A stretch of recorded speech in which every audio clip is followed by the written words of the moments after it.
Welcome to Lost Without Japan, a travel podcast about the life-changing experiences of exploring Japan and those moments we would be lost without. For your listening pleasure, allow me to introduce your very own Kanko Gaido, Michael.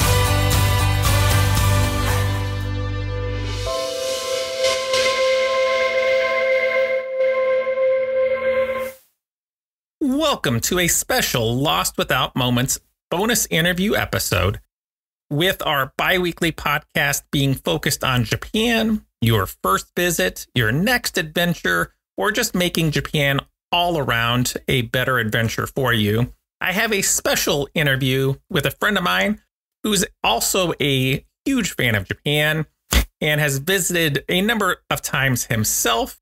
And he has the unofficial title of being the technical expert and meme researcher for the Deep in Japan podcast. And, I get to borrow him today. So how can I say no? During today's interview, we're going to cover some Japan travel hacks and recommendations, as well as how you can find Japan in Canada. Because in reality, it's opening. I'm really hoping it's opening. When this episode comes out, I hope there's even better news for that and that we can finally get past James and I talking about how many times we can be fooled about Japan opening again. And not only are we interviewing him, but we're actually celebrating together 1 year of podcast excellence with Lost Without Japan. And I'm so happy to have him here today. This is your Kanko Gaido for TKIC Studio Productions, coming to you with hopes and dreams of a return to travel in 2022 for all of you, and then for my son and myself in summer 2023. I'd like to thank you all for giving me a bit of your time today, and I truly hope this podcast finds you on a great path or on the road to a better one, even if it may seem like it's a struggle at the moment. My belief is that we can all use a beacon like this one in our lives to guide us during these times, and my hope is that Japan, along with the show, will become that for you. If you're new to the podcast, welcome. If you're a returning Lost Without listener, thank you again for your time and returning once more. For today's show, let me introduce my friend and fellow Japan travel aficionado, James Hatheway. I must say, I'm truly thankful for you setting aside multiple different times to meet with me and that we were able to figure it out today. So thanks for joining me, James. Hey, no problem. And thanks for the warm welcome. And it's great with our audience members with this 1 year episode that I invited out to. I can see Trevor and some others that are there. So it's pretty exciting having an audience right now. Awesome. James, with a Japan lockdown right at the moment of recording, but maybe open way more for tourism in the foreseeable future, I feel that you and your Instagram account can provide a nice reminder that we can find Japan even when we're outside of that. And your city especially is definitely that, with everything you've been sharing. And I can't wait to share that with our audience members. But I'd like to visit Canada to begin with, but you offer way more than just the other half of the Niagara Falls, and really the better half. Maple syrup and ketchup flavored potato chips, my friend. You have a lot. So I'm truly excited to have James come on and share some things that Canada offers, and then also his own things about Japan. Here we go, my friend James. I'd like to always begin this portion of the interview with just you getting a chance to share a little bit about yourself, why you, like me, choose to go to Japan as often as as we've been trying to, and just, anything you'd like to start us off. Sure. I guess I'll start with, I'm James Hatheway. I'm 43 years old. I was born in Toronto. I've lived in basically all over Canada. I also have lived outside of Canada. I lived 5 years in the Caribbean, specifically the Cayman Islands, and now I call Vancouver, BC home. So I've managed to travel, like I said, quite a bit all over the U.S., Asia, so mainland China, Taiwan, South Korea, and I've been to South Africa, Namibia, and Germany and the UK. But specifically, I guess I have a soft spot in my heart for Japan, as I believe you do as well, Mike. So yeah. Nope. No doubt about it, my friend. And your passport is one to, get framed, my friend. Like, and I'm sure you're looking to have things open up and just even offer even more to us coming up. Yeah, I mean, this last couple of years has been rough. I think the only international travel I've done is I did a day trip to Seattle, and I had to go to Phoenix for work for a couple of days, and that's like over the last 3 years. So I know some people have traveled a bit more, but yeah, it's been a little rough. And before we get going too much further, James, I'd like to just share, if you don't mind, your social media accounts. So if someone has questions about Canada or Japan or just wants to connect, that they'd be able to reach out to you. Sure. I'm on Twitter and I'm on Instagram. Both are James_Hatheway, Hatheway. Yeah, I don't know. I like craft beer. I like coffee. I like hiking, mountains. I post a lot of pictures of my dog and just the nature in general around here. Just mostly stuff around Vancouver now, but once we start traveling again, you'll definitely see Japan again in the near future. I agree, my friend. I agree. What are we're gonna get into kind of like your Japan backstory, your adventure, and things like that. But what are some of your biggest Japan interests? Oh yeah, I mean the food, hiking, architecture. And I'm just a massive nerd. So in my day job, I'm a software engineer. So I like retro gaming. I like just kind of the whole electronic scene there. It's like James and I can share back and forth when I had my GameCube ready to go, modded to play with. It's nice to have somebody else to kind of geek out with in our chat. So for sure. I think kind of from a very young age, I think this is a common story. I had a lot of hobbies that I didn't even realize were from Japan at the time. So video games, I think a lot of people have that. And also when I was in high school, I had some pen pals that just happened to be from Japan. I guess I didn't pick Japan necessarily because it was Japan, but just that's how it sort of worked out. So yeah, was talking back and forth with some people.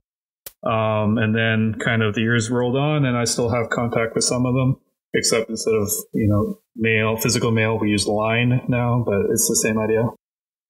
That's cool, though, that you still have the relationships, contacts and things, from that. That just makes it nice to be able to meet somebody when you visit. Yeah, for sure. It definitely changes the kind of the flavor of the trip when you get to meet some people.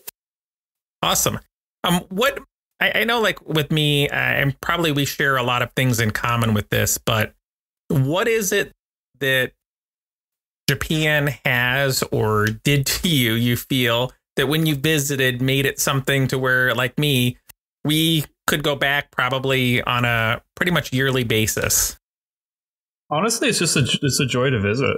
I'm personally a big city guy, but also the small towns, the Inaka, all of it from, top to bottom. I have a lot of fun. The food's great. It's clean. It's safe. The culture's amazing.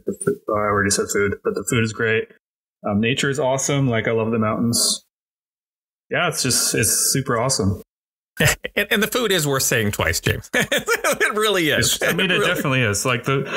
I'm not saying it's impossible to have a bad meal there, but I've never had a bad meal in Japan, so it's great. And I love the fact you can find things that aren't Japanese that they just do really at times better than the country that it came from. And it's just everything is so fresh and their study of whatever they're doing. If they're selling it, a lot of time has went into this. Yeah, I mean, I think we were going to touch on this later, but I'll just say it now. One of the things I love about Japan is their kind of take on what they would consider foreign food. So I've had there's a restaurant on the top floor of the Yodobashi Camera in Akihabara called French Toast Factory. And it is amazing. I don't know if you could consider pancakes and French toast to be a thing of art, but they've managed it. And then I've had some amazing Mexican food in all places, Harajuku. And just it's not Mexican, but whatever it is, it's amazing. It's when I was in Hiroshima, walking along and I found a place that had tacos. It was tacos in a way, not really what you'd, have for tacos. But again, same thing. It was just fantastic what it was. Like they made it their own. And I went back more than once. So that says all that you need to know for it. Yeah. And I think you're going to ask me about food I miss later in the conversation. But I'm going to just say right from the top, I miss the tamago sandos, the egg salad sandwiches from the convenience store. It's like one of the things I really miss. You can buy it here, but it's not the same. No, it's not. And all the food from the convenience store, for the most part, is just something to where, like, you're heading back. It's 11 o'clock at night, 12 o'clock at night, whatever it is, o'clock in the morning. And you can go in and have something wonderful to eat. And that's just not the same for here. No doubt about it. Not at all. James, I know your Japanese is further along than mine, like, because I'm continually hopping back and forth from it. But could you tell me just a little bit about your kind of Japan language adventure? Yeah, I mean, I would never claim to be skilled at Japanese, but I did study it in college. I was actually in a speech contest at the Japanese embassy when I was 21 or 22. But yeah, unfortunately, as the years march on, I've kind of forgotten a lot of what I had learned. But it kind of comes back to me when I'm in Japan, like just being immersed in the environment kind of brings it back. But yeah, I mean, I guess like everyone, I have to admit I need to study harder. And it's looking quite good about possibly spring 2023 for travel. So that'll give me a target to start practicing some of my basics again. Because I was at a point before things shut down last summer, or the last summer, whatever you want to do, summer 2021. I was going to be going with my son, and man, I had my hiragana and katakana down.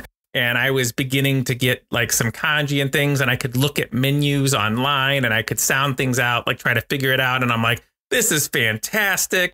And now I'm back to like brushing up on my hiragana to kind of get it is real. Like if we're not using it, it kind of gets replaced by whatever else is going on in your life.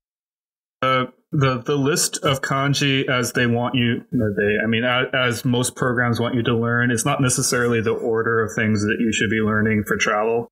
Like I would argue knowing like basic directions and like food items for menu reading is more important than some of the like university and school and I don't know, flour and this is a pen up and down and whatever that they want you to. I don't know. There's like a kind of prescribed list or order that you're supposed to learn the characters, I guess, probably by complexity.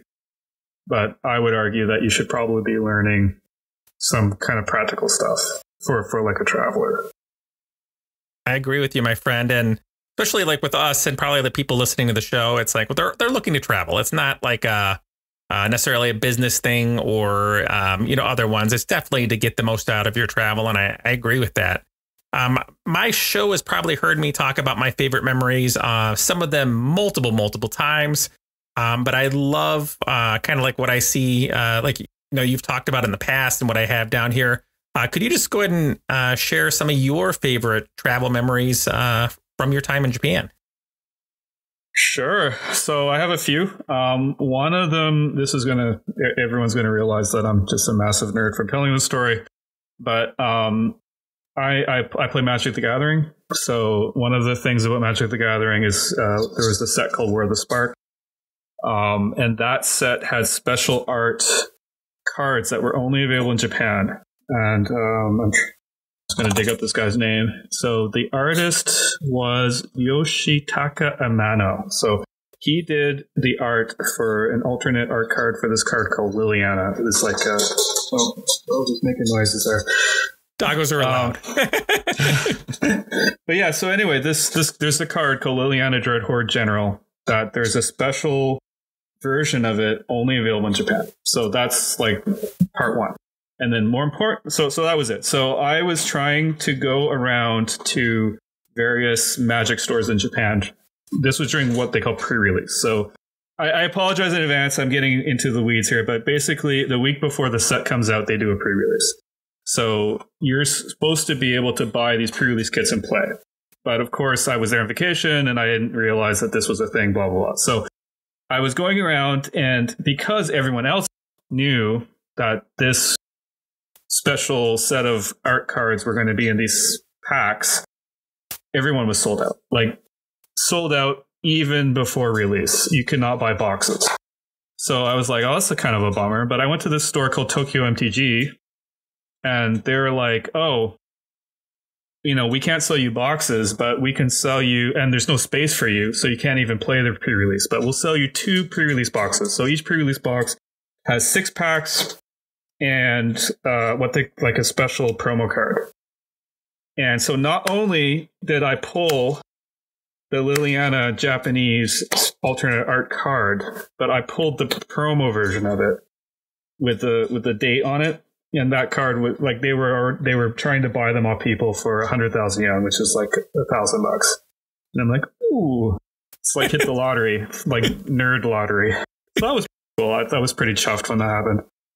And then another story. This is just kind of like being a foreigner in Japan. These things happen. I was with my friends in Akihabara trying to buy some luggage, and as I was coming out of the luggage store, these people just came up to me and were like, hey, do you like anime? I'm like, yeah, I like anime, but why? And he's like, oh, could you just sing us a song from your favorite anime? So the only thing I could think of off the top of my head was Tonori no Totoro, or My Neighbor Totoro. And there's a song that goes like, Aruko, watashi wa genki. It's like, you know, I'm walking and I'm happy, whatever. And yeah, that they put that on TV, on Fuji TV, and it was actually the secondary kind of moment or memory from that was trying to figure out what the show was and get a copy of it. So it was this show called Coco Cho, which is kind of Coco style. I'm not sure what Coco is supposed to mean. And it was on Fuji TV, 7 a.m. in 2018. And I was able to dig around in people's lists of TV shows. And I found, like anime singing. And then it's like, I found someone had posted a copy of it to YouTube. So that was kind of cool.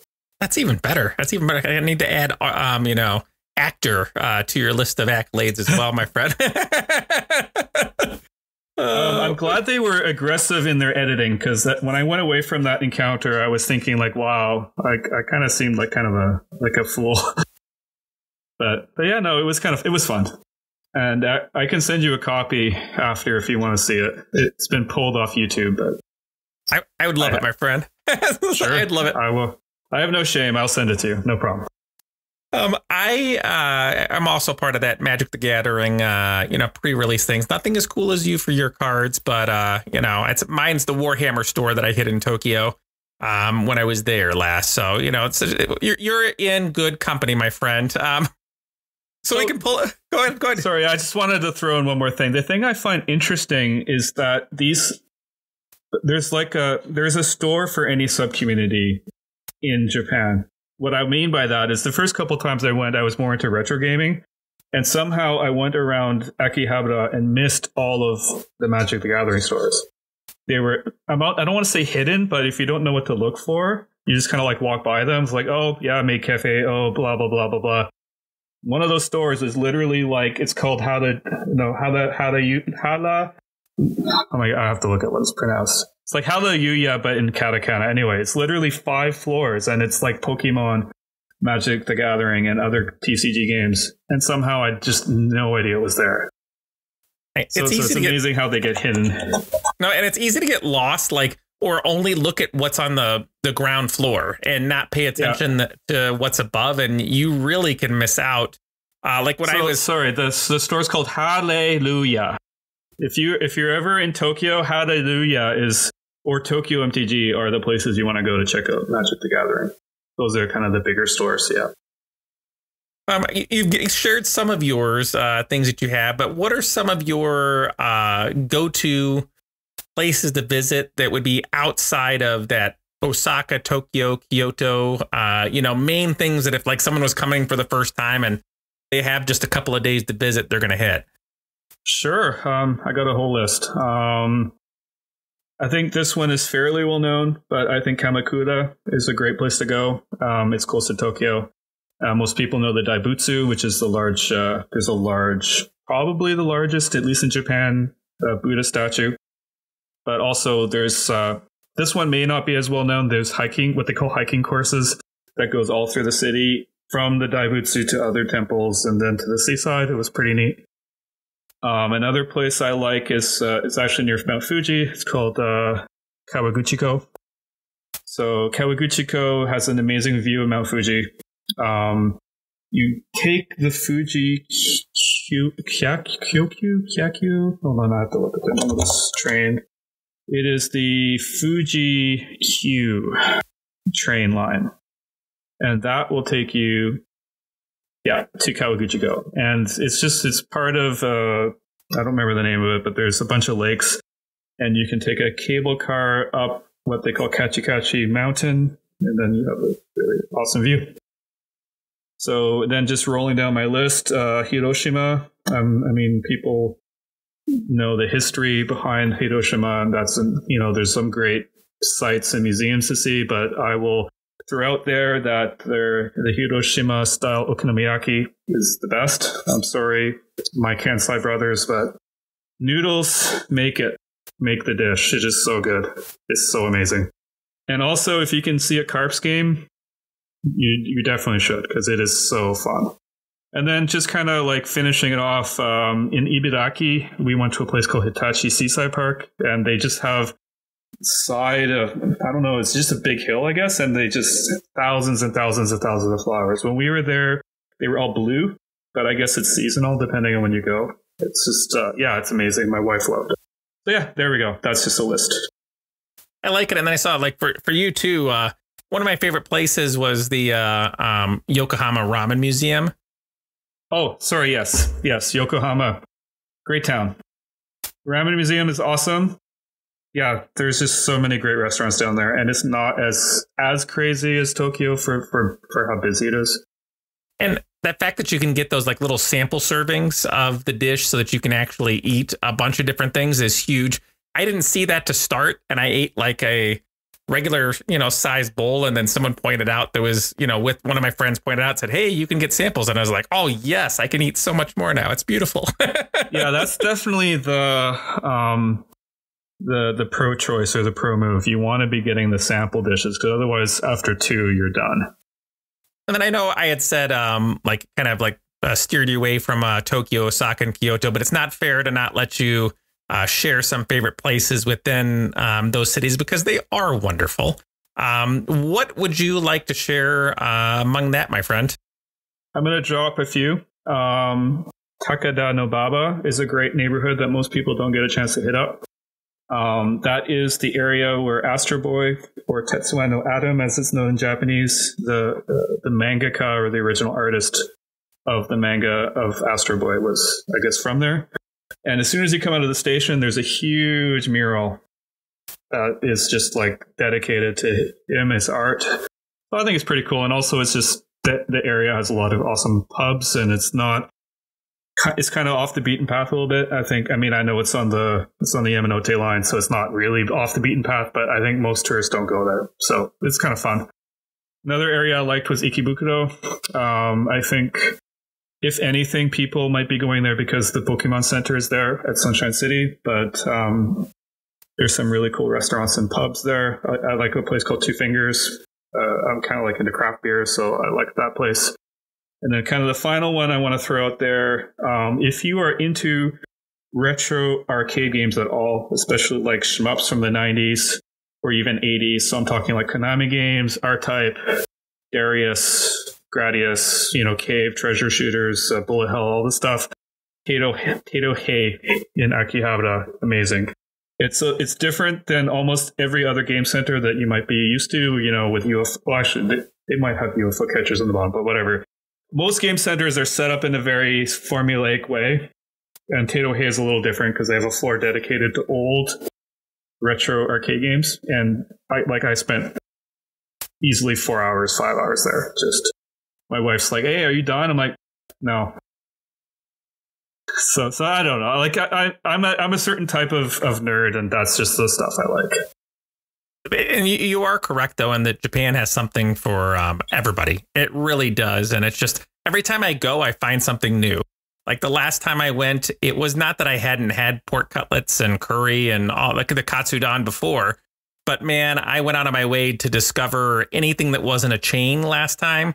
And every time I came across the place that was not a chain, I sat and ate, which had me have 5 pork katsudon with curry meals in one day, which, you know, luckily I was walking a lot. That's all I got to say. Yeah, it's amazing, too, how each place has a slightly different take on what you might consider to be a classic dish. Like, I don't know, tonkatsu kare. Like, there's just so many ways you can do that. Or even something as simple as omuraisu, like the omelet rice. There's just so many different unique takes that I've had while I was there. You and I are both chomping at the bit. We constantly are looking at how much the yen is worth. You know, we were just talking about flight prices. We've been talking about how it's looking like there's tour companies right now to where you can basically give them a couple $100 and they'll let you just use whatever your itinerary that you want to get yourself in. So things are looking wonderful. You know, and James, let me tell you, is a man that is on the pulse when it comes to those things. And I have to admit freely that most of what I have that I don't see coming across news feeds of my own is directly coming from him. So it's like it's good. It's good. Good things it's here. So it's interesting you brought that up. Just I mean, we can stake ourselves here. We're September 14th. Right now, Japan is open in theory, except you need to have a tour group or tour company basically bless your trip. And like Mike, you were saying, there are companies out there that will, instead of having a prepackaged tour, kind of just rubber stamp your own plan. So that's where we are now. Yeah. And find your Reddit, my friends, because it is, you know, out there. Both you and I can't wait to get there. And I have an idea of what I want to eat when I get there, when things open back up. What is it for you, my friend? What are you jonesing for the most? Honestly, the tamago sando, and I'm gonna cause some controversy here.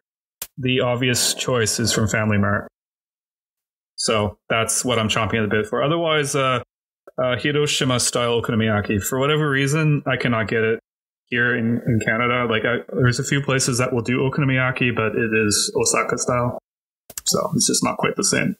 I'm going to have to, like when we get, like we said, we're going to both share coming out towards each other. But there is a place that's up in Chicago that had it last I was there, my friend. So that awesome. Could be something to hit. So what are some of the favorite foods or places? I know we've talked about some of this already in here, but just some of the other foods, meals, snacks and such that you love about Japan that maybe we haven't covered at this point. Sure. So I'm going to kind of zoom past the stuff that most people would expect, because I think it's a given that ramen, you know, miso ramen or I don't know, like shabu shabu or something. But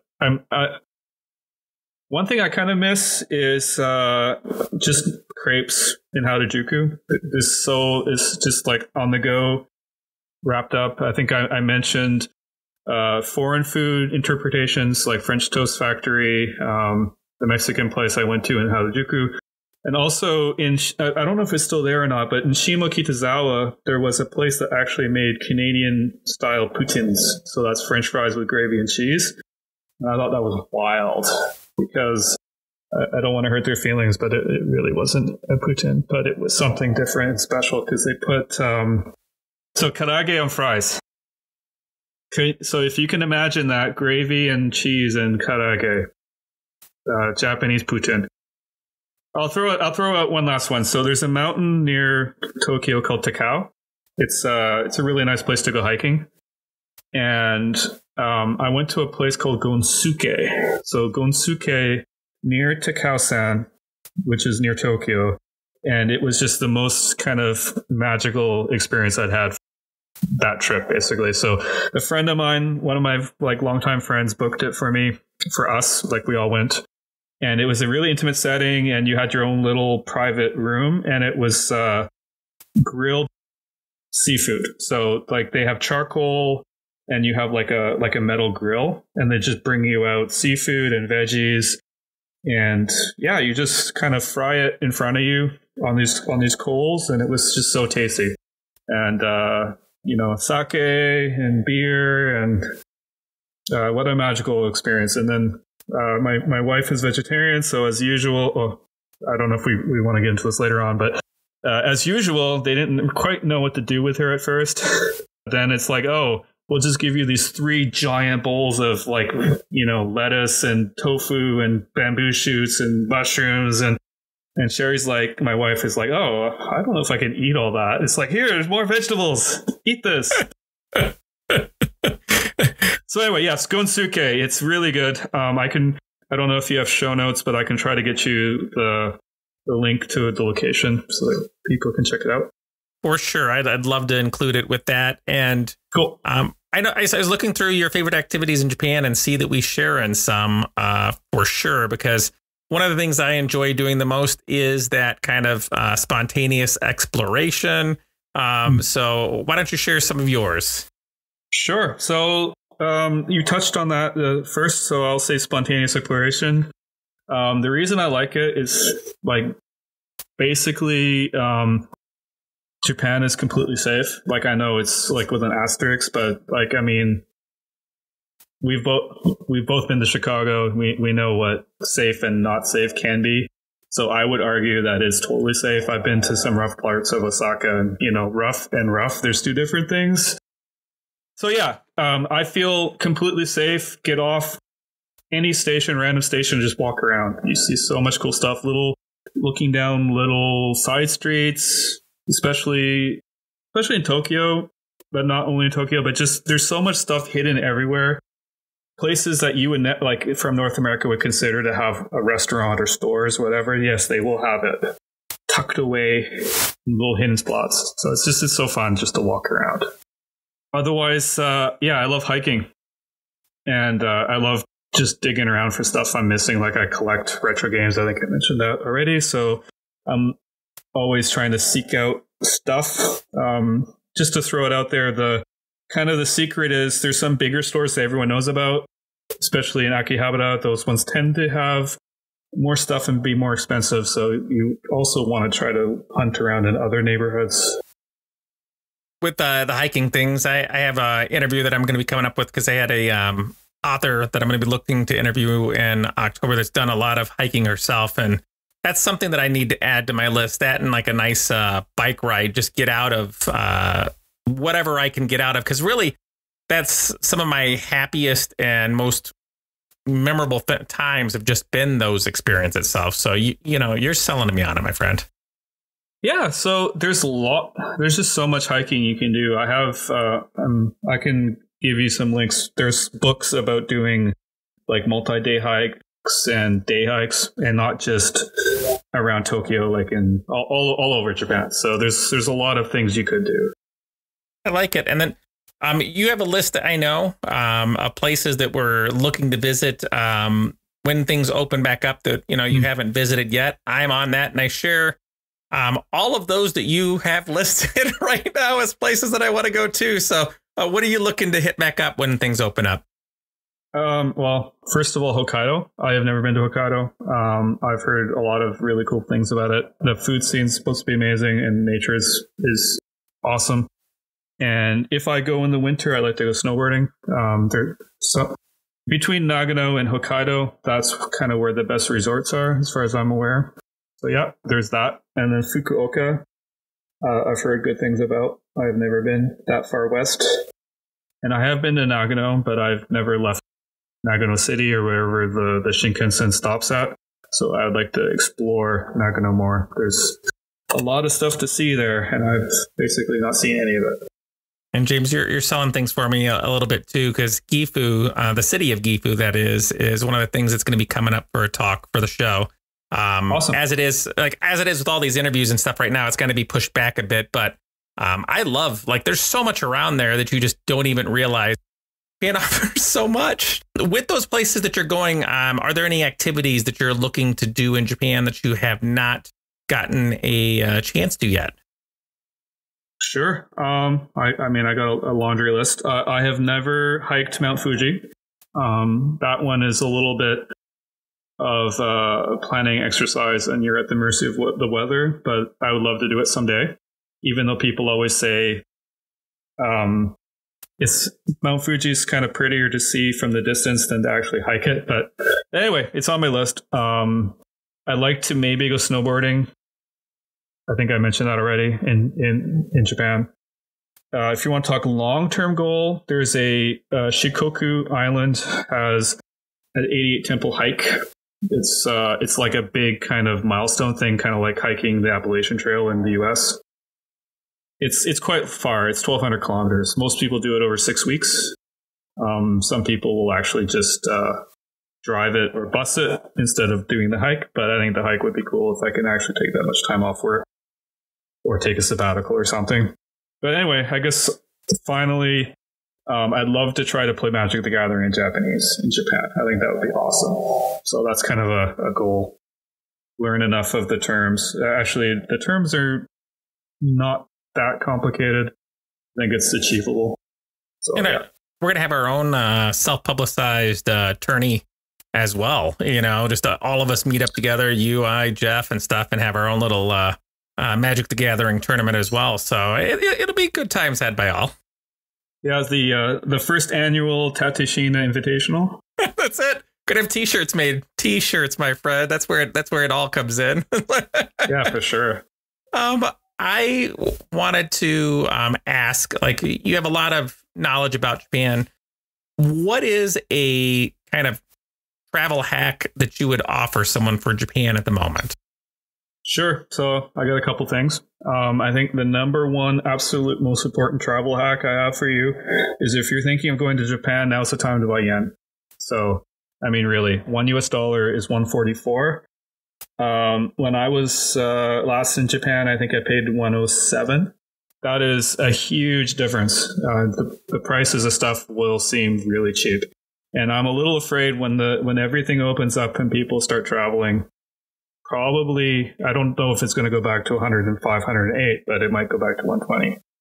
So I'll tell you, when I bought I bought some yen at 123, and I thought that was a screaming deal that would never get better. And here we are at 140. So that's kind of my first suggestion. And another one, this one's not really a hack per se, but I guess my first trip, I stayed in a neighborhood because I thought it would be hopping with nightlife.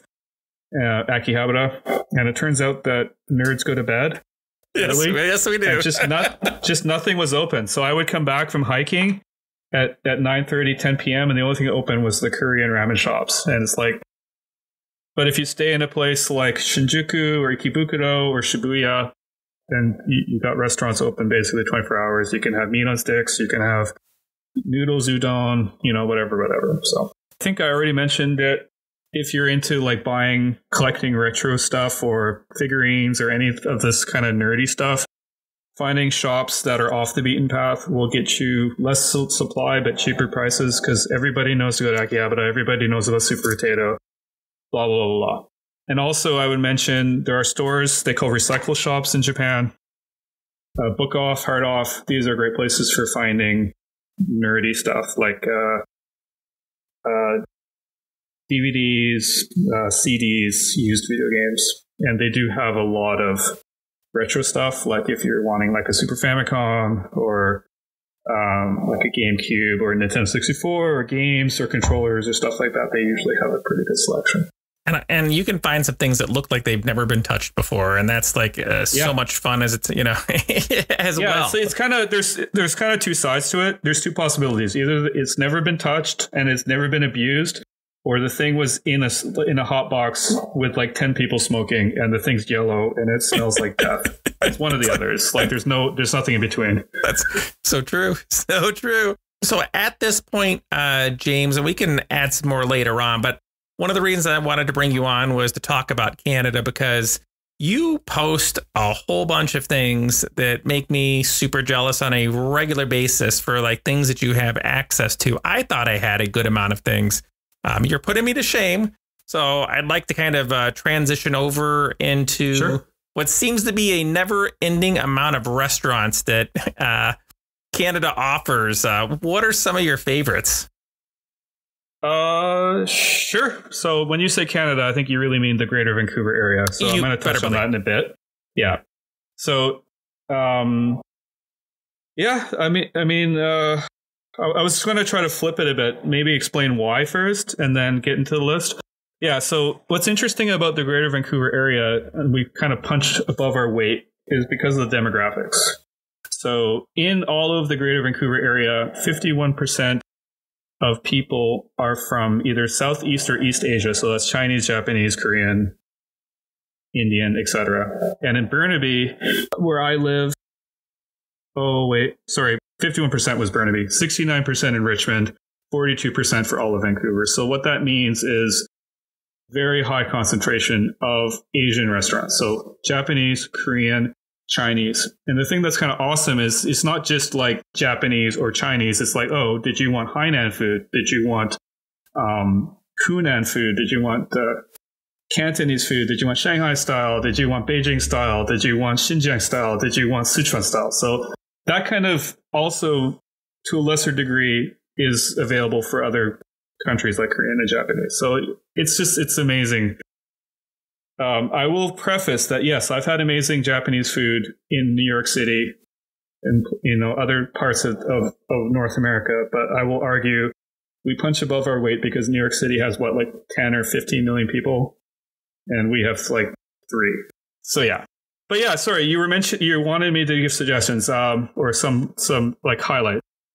We have so many nice sushi places. It's kind of hard to list them all, but just as a special, some more specialized places, there's a restaurant called Gyo, which has really nice bukkake udon. And this is one that some people may have their heads in the gutter, but it is just amazing Japanese, it's amazing food that I've kind of hard to find.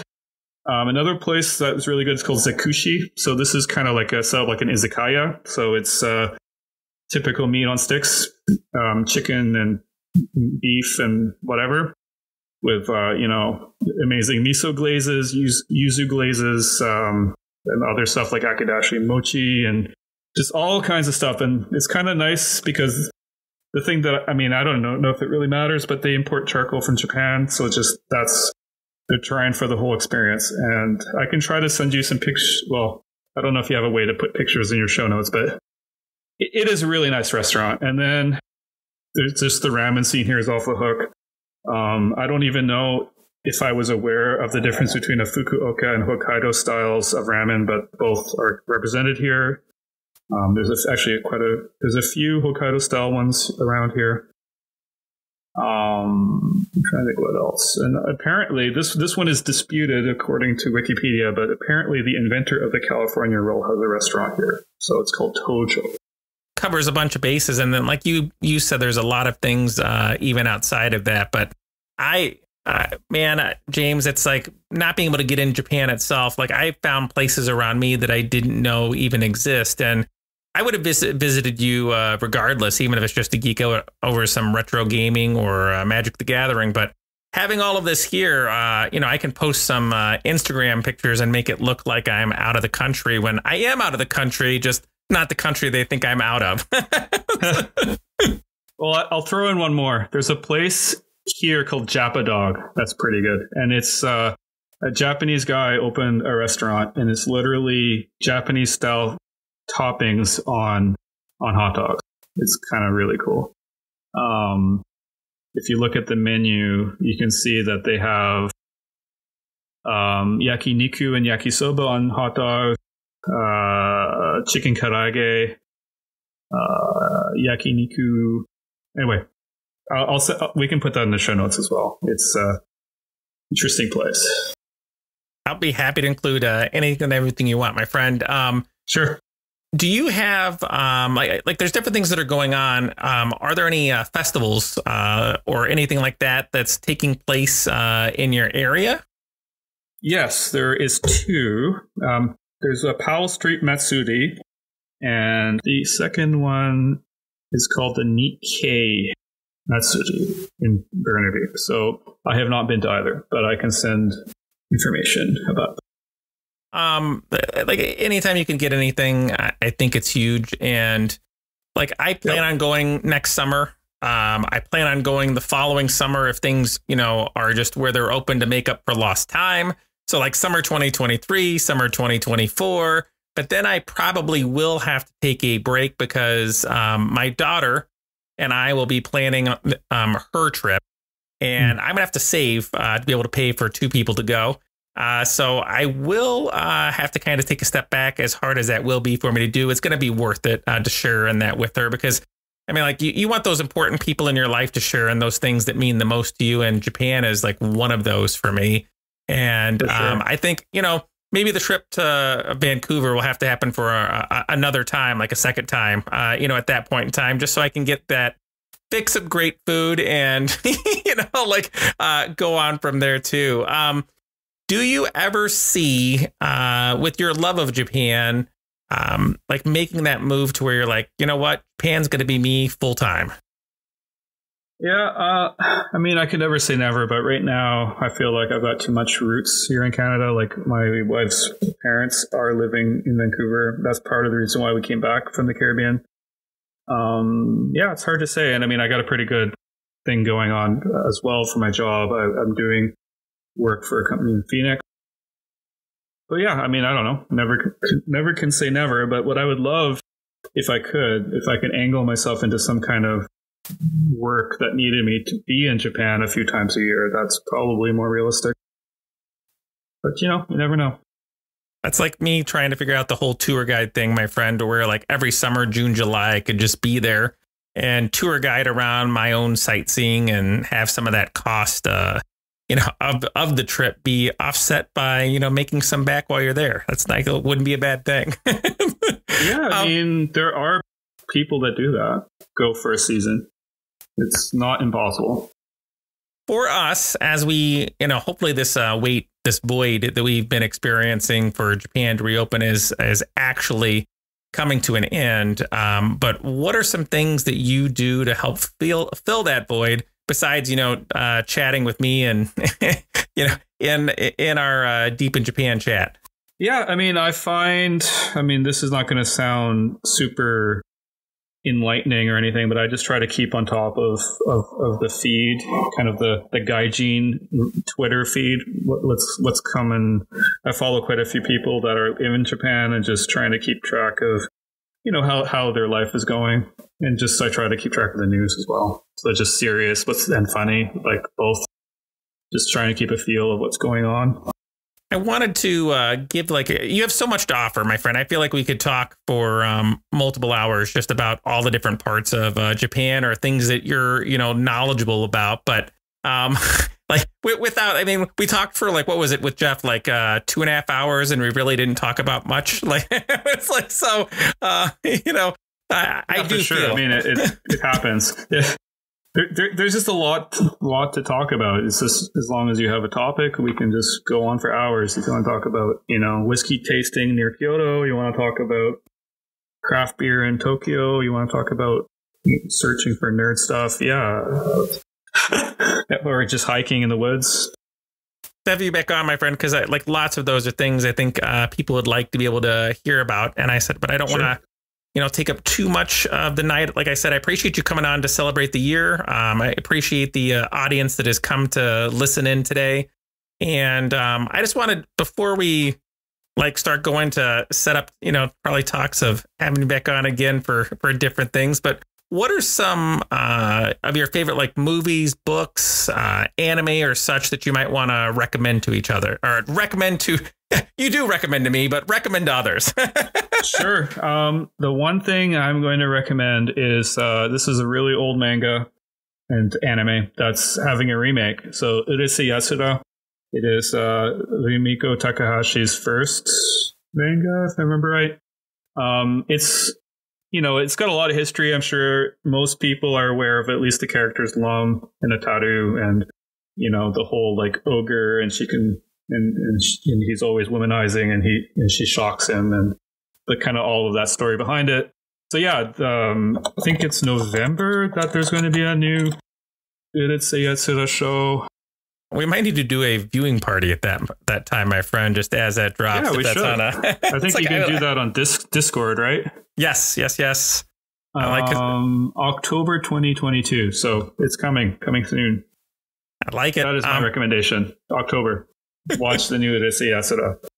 We'll all be there. We'll be all. So, what is like? I'm doing some research as well. Like I said, I found some things for my son and I, like for baseball games, and then I'm looking to head out to at least one city, Fukuoka, that I've not been before with him. What are some things that you're currently researching? So like, hey, it opens back up, I can go.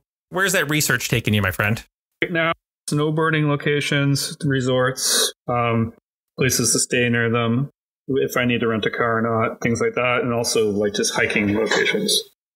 That's kind of what's keeping me busy. On top of that, I'm trying to think there was something else. Depending on when I go, I've always wanted to go to a thing called Komiket. I might have said it wrong. Yeah, it is Komiket. Komiketo. I wanted to go when I was there in 2019, but I had managed to miss the time frame that it was running. So yeah.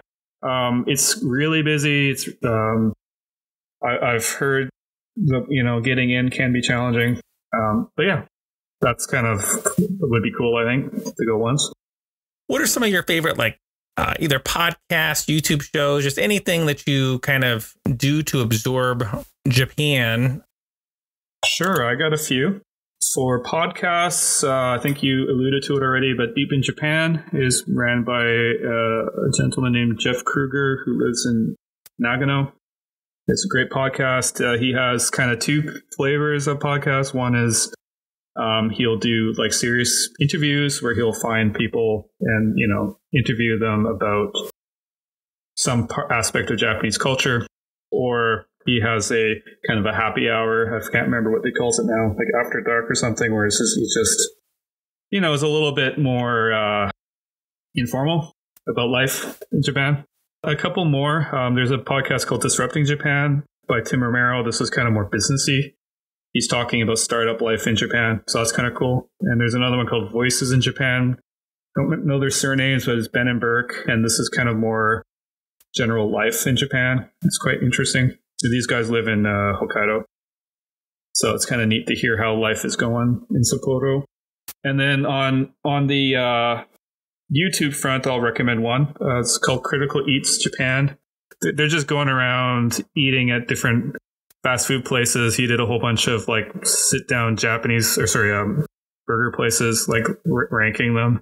And then I see like, oh, he went to Moss Burger. Oh, he's like at McDonald's when they have a new set or whatever. So yeah, it's a pretty good. I like it, buddy. Is there anything that you'd like to say or share that maybe we didn't cover to this point? If you can manage it, definitely try to get some yen, because I think next year, I won't say too late, but you will be. I think you'll be paying more. Other than that, yeah, just keep your eyes on Twitter or Reddit, because I think in the next week or so, we're going to hear the news that travel is open again, and then the floodgates will be open.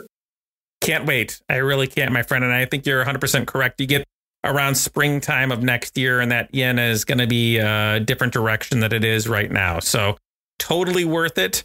If someone wants to get in contact with you, either for things that are near you, or maybe about hiking or other things like that, where could listeners of the show reach out to talk to you? Probably easiest on Twitter, James_Hatheway. You can follow me on Instagram as well. Excellent. Thank you again, James, for joining us today. I truly appreciate you setting aside the time for me, my friend. Yeah, no problem. It was great. Thanks for having me. Thank you, my friend. And on behalf of Lost Without Japan and the entire crew, I'd like to thank you for joining us today for our interview. And I truly look forward to having you on board again for our next regularly scheduled episode as we continue our discussion on Japan, travel, culture, and your Lost Without moment. To everyone out there, o genki de. Stay well, my friends.